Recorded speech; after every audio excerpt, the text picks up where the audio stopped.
Hi guys, welcome back to my English channel roots English by Ajay sir. तो दोस्तों फिर से स्वागत है आप सबका अपना channel roots English by Ajay sir में। तो दोस्तों उम्मीद करते हैं कि आप सब अच्छे होंगे।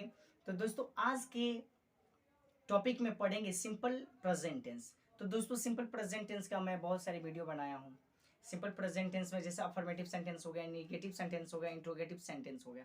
तो कुछ लोगों को ऐसे कमेंट में कुछ बच्चे ऐसे भी कह रहे थे, सर आप ऐसा कीजिए कि सिंपल प्रेजेंट टेंस का एक ही वीडियो में affirmative sentence, negative sentence, interrogative plus negative sentence, WH यानी कि इससे रिलेटेड जितने भी सेंटेंसेस होती हैं उसको एक ही वीडियो में बना डालिए। मैंने बोला ऑफकोर्स बहुत अच्छी बात है। मैं वहीं आप सबके बीच कमेंटों का आंसर दे रहा हूँ। तो आइए आप सबके बीच उपस्थित हैं हम सिंपल प्रेजेंट टेंस का आइडेंटिफिकेशन प्लस रोल, इसके साथ साथ जितने भी सेंटेंसेस हैं आज ही सबको एक ही वीडियो में हम बनाना सीखेंगे। ठीक है, जानते हैं इसका पहचान और नियम। तो आइए सबसे पहले जानते हैं कि सिंपल प्रेजेंट टेंस। तो गाइस जो भी आप यहाँ पे देख पा रहे हो सिंपल प्रेजेंट टेंस, ये सिंपल प्रेजेंट टेंस का मतलब होता है साधारण वर्तमान काल। क्या होता है जी? साधारण वर्तमान काल। क्योंकि आप ऑलरेडी जानते हो कि सिंपल का मतलब सामान्य होता है या साधारण होता है ना। यहाँ पे प्रेजेंट देख रहे हो, प्रेजेंट का मतलब होता है वर्तमान जो कि कंटिन्यू अभी चल रहा है। ओके, और टेंस का मतलब क्या होता है? टेंस का मतलब होता है काल या क्रिया करो, आपको ऑलरेडी पता है। ठीक है, उसको आप समय भी बोल सकते हो, काल का दूसरा नाम समय होता है। तो आप यहाँ पे जान चुके होंगे कि सिंपल प्रेजेंट टेंस का मतलब होता है, सिंपल प्रेजेंट टेंस का मतलब होता है साधारण वर्तमान का होता है ना जी। तो आइए थोड़ा सा इसका हम पहचान की बातें कर लेते हैं।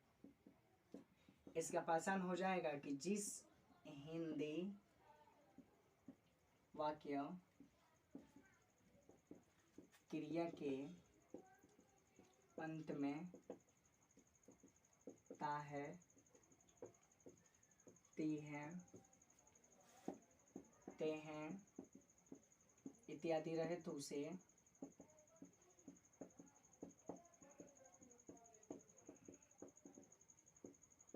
सिंपल प्रेजेंट टेंस कहते हैं। दोस्तों आज मैं आपको बता दूं कि सिंपल प्रेजेंट टेंस का एक और नाम है। सिंपल प्रेजेंट टेंस का एक और नाम है जो आप जानते होंगे, प्रेजेंट इंडेफिनिट टेंस। कैसी प्रेजेंट इंडेफिनिट टेंस? आपको यहाँ पे ऐसे कॉन्सेप्ट से बताया जा रहा है कि आपको किसी प्रकार की सेंटेंस बनाने में किसी प्रकार की कंफ्यूजन नहीं ना हो। ओके, तो यहाँ पे इसका पहचान देख लिया। थोड़ी सी अधिकांश हमको फोकस कर लेनी है रूल पे। रूल का मतलब होता है नियम। क्या होता है जी? नियम। तो इसको थोड़ा सा बातें कर लेते हैं कि आई वी यू दे के साथ क्रिया का मूल रूप। क्रिया का मूल रूप का मतलब होता है भरपूर। ओके, क्रिया का पहला रूप ही सी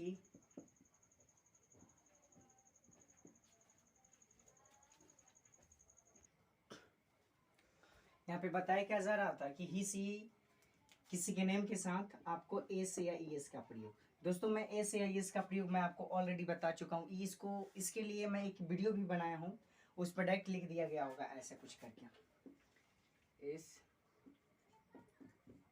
या ईएस ऐसे करके आप जाके देख सकते हैं थंबनेल पे। तो इसको यदि उतारना चाहते हैं तो उतार सकते हैं। अधिकांश इसी पे फोकस करनी है।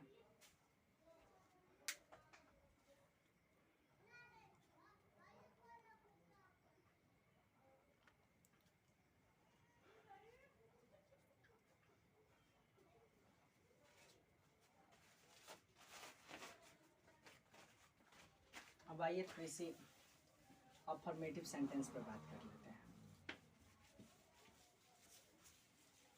इसका अफर्मेटिव सेंटेंस क्या है?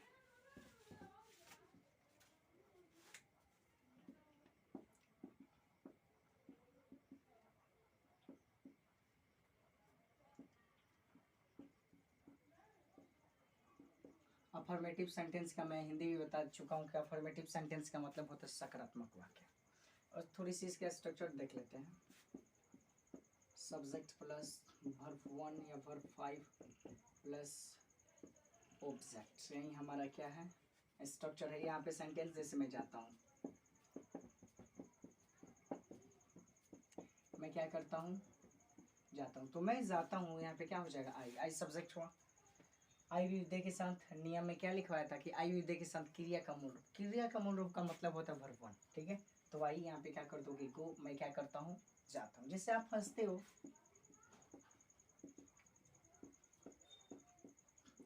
आप हंसते हो तो यू, और यहाँ पे क्या कर दोगे आप यू लाफ, आप क्या करते हो हंसते हो।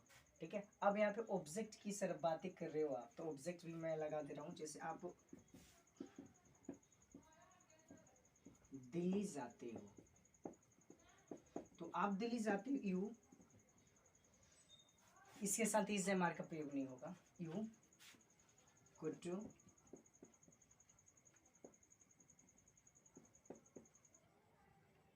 यू गो टू दिल्ली, हो गया। ठीक है, अब सोचो कि सर ये इसका यूज नहीं बता, इसका भी यूज देख लो।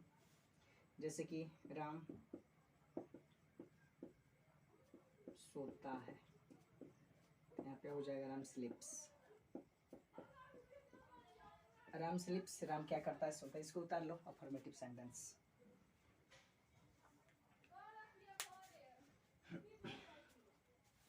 अब इसके थोड़ी सी निगेटिव सेंटेंस पे चलते हैं। निगेटिव सेंटेंस में विशेष कुछ करना है नहीं। निगेटिव सेंटेंस इसका मैं आपको बता दे रहा हूँ कि इसका निगेटिव सेंटेंस क्या होगा। निगेटिव सेंटेंस इसका स्ट्रक्चर ऐसे बनेगा कि subject plus two do not, या ऐसे करो ना आप, डू प्लस डॉज प्लस आप यहाँ पे नॉट और plus verb one plus object, यही हमारा क्या हो जाएगा स्ट्रक्चर हो जाएगा निगेटिव सेंटेंस का। जैसे एज फॉर एग्जांपल आप सबके बीच मिलेगा, जैसे मैं नहीं जाता हूँ, मैं नहीं जाता हूँ। अब कितने लोगों को प्रॉब्लम होगा कि सर आप ऐसे क्यों स्ट्रक्चर लिखे हैं। ठीक है, तो आज मैं आप सबको बता दे रहा हूँ। यहाँ पे सब्जेक्ट है, यहाँ पे डू या डॉज है। ठीक है, यहाँ पे डू या डॉज और प्लस नॉट और plus verb one plus object. जैसे मैं नहीं जाता हूँ आई, और आई के साथ डू, और यहाँ पे निगेटिव वर्ड है तो नॉट लगा दो, आई डू नॉट। यहाँ पे जाने का word meaning go, I do not go, मैं जाता हूँ। जैसे राम हंसता है, या राम रोता है। राम राम नहीं रोता है, क्योंकि ये निगेटिव सेंटेंस है, मिस्टेक हो गया, सॉरी। सेंटेंस देखिए कि राम नहीं रोता है, तो Ram does not, Ram does not, यहाँ पे क्या हो जाएगा वीप। ये रहा हमारे निगेटिव सेंटेंस, इसको भी आप उतार सकते हो, अधिकांश मायने रखता है ये स्ट्रक्चर। ओके, स्ट्रक्चर के साथ साथ अब थोड़ी इसके साथ हम निगेटिव इंट्रोगेटिव वर्ड देख लेते हैं। आगे का निगेटिव हमारा इंट्रोगेटिव वर्ड सेंटेंस क्या होता है। इंट्रोगेटिव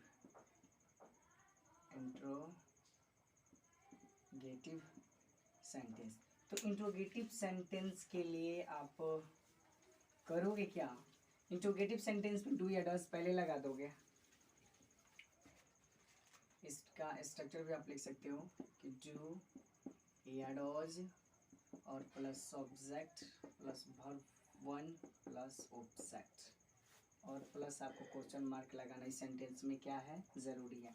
मैं आपको कई बार बताया हूँ कि कोई भी इंट्रोगेटिव सेंटेंस हो तो उसमें आपको क्वेश्चन मार्क लेना, क्वेश्चन मार्क लगाना बहुत ही क्या होता है, नेसेसरी होता है, ज़रूरी होता है। जैसे कि क्या आप हंसते हो, क्या आप हंसते हो, यहाँ पे क्वेश्चन मार्क लगाओ। क्या आप हंसते हो, do you love, do you love.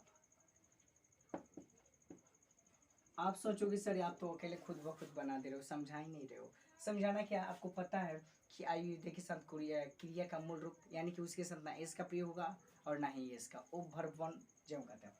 तो डू सब्जेक्ट किसके साथ, डू का प्रयोग किसके साथ होगा, आयुर्वेद के साथ, आयुर्वेद के साथ। जब डबल नेम हो उसके साथ डू का प्रयोग करोगे। सब्जेक्ट हमारा जो भी हो आयुर्वेद, इसे हम किसी का नाम। ओके, सब्जेक्ट आयुर्वेद हो सकता है, मतलब जब डू लगे तब।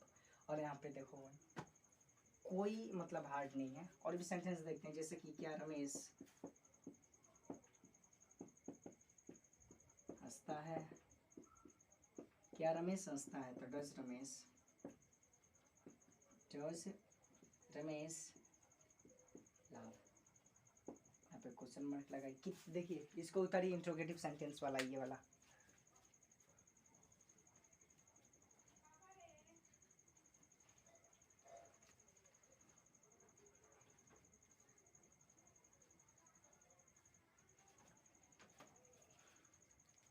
अब इसी के साथ मैं आप सबको इंट्रोगेटिव प्लस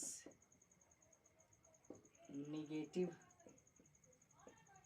सेंटेंस बता दे रहे हैं। यहाँ पे डू या डज प्लस सब्जेक्ट के बाद आप डायरेक्ट नॉट का प्रयोग करोगे, not subject plus not plus verb one plus object plus यहाँ पे क्वेश्चन मार्क। जैसे कि क्या आप नहीं हंसते हो, क्या आप नहीं हंसते, do you not laugh, do you not laugh, नहीं क्या आप नहीं हंसते हो, क्या रमेश नहीं हंसता है, क्वेश्चन मार्क लगाइए।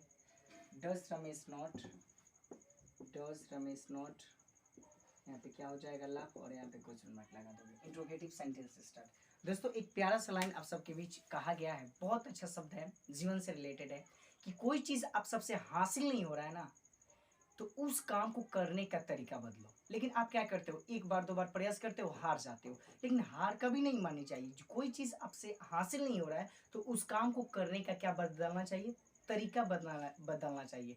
फिर भी कभी हार नहीं माननी चाहिए, ठीक है ना। आइए थोड़ी सी ध्यान देते हैं इस पे। अभी यदि आप चाहोगे ना तो क्या बोलते हैं डब्ल्यू एच वर्ड वाला बनाना चाहोगे तो बहुत सारे सेंटेंस होंगे जो आपको मैं नेक्स्ट वीडियोस में बताऊंगा। तो दोस्तों उम्मीद करते हैं कि आप सबको मेरी ये वीडियो सिंपल प्रेजेंट टेंस का पसंद आ गया होगा। तो यदि आप सबको मेरी वीडियो पसंद आ रही है तो आप अपने दोस्तों में शेयर जरूर कीजिए, लाइक्स कीजिए, सब्सक्राइब कीजिए। अभी तक आप हमारे चैनल पर नए हैं तो मिलते हैं नेक्स्ट वीडियोज़ में, तब तक के लिए take care, may God bless you, bye.